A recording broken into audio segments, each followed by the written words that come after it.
Since the end of the Second World War, the landscape of Britain has been permanently changed. Modern farming methods which dramatically increase yields have just as dramatically altered the face of our countryside, perhaps forever. And in the late 1960s, Dutch elm disease came to Britain. The devastation caused by it, coupled with large-scale clearing of wooded areas, has meant that 1/3 of our woodlands have disappeared since 1945.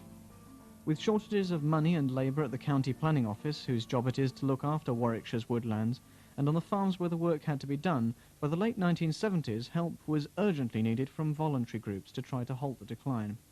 In 1978, a tree group was formed with about 40 members at Coventry School, King Henry VIII. The story of this group is one of cooperation rather than confrontation, farmers and conservationists working together through the County Planning Office. During February and March 1978, members of the school worked their first 2 sessions at Woolston in East Warwickshire. The work continued, and during the winter season of 1979, over 500 man-hours went into planting nearly 1,000 individual trees.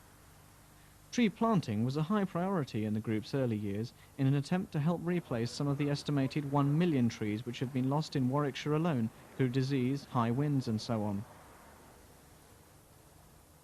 The decision as to where and what type of trees are to be planted on each scheme is taken by the County Council's planning department in consultation with the farmer whose land is to be worked on. The group has come back over a number of years to Marton in East Warwickshire.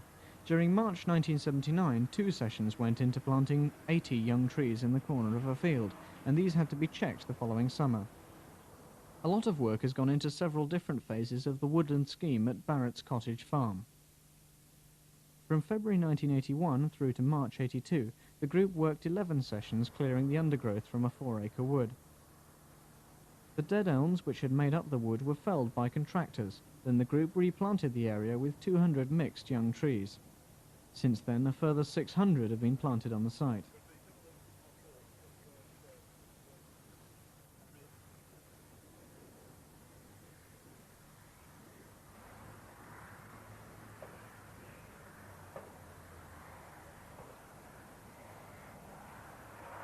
The trees have to be fitted with plastic guards to stop rabbits destroying them by gnawing the bark.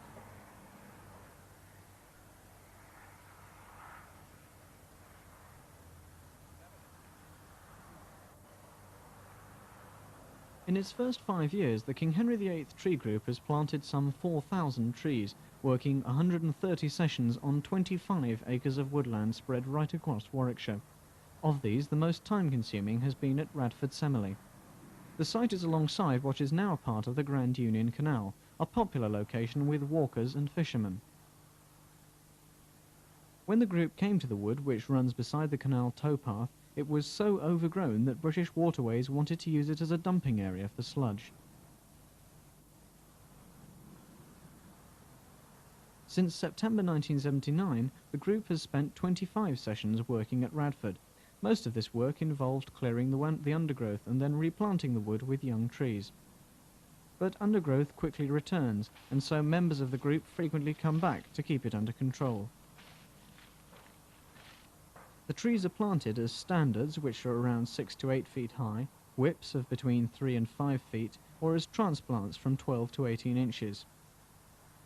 When standards or whips are planted, they're tied to stakes to give them support while they become established. As they mature, it's vital that the ties are loosened, or the trees would be choked.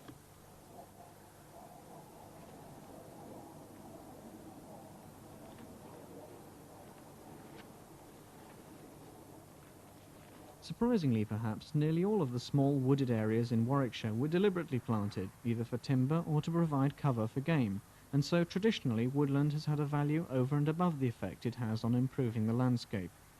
But for many landowners, the original reasons for these areas have gone, and so perhaps understandably they are unwilling to continue maintaining them as they did in the past.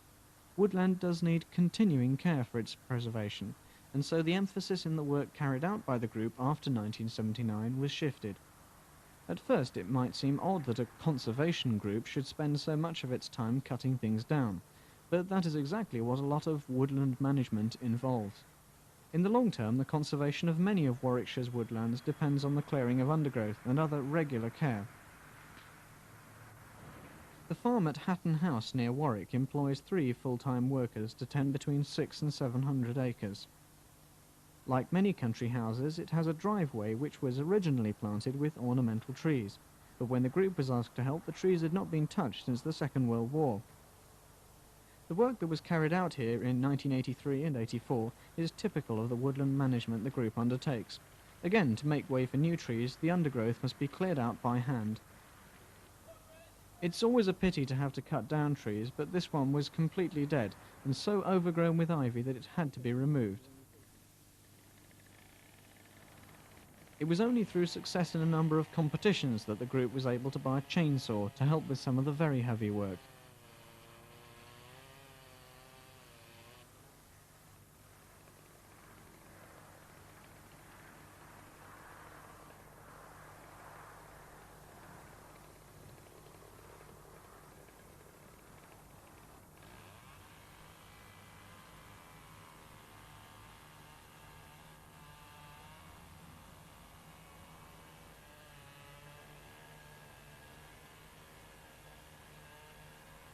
Although the chainsaw has made a big difference when trees have to be felled, a lot of cutting still has to be done by hand. The branches have to be removed before the tree can be dragged out.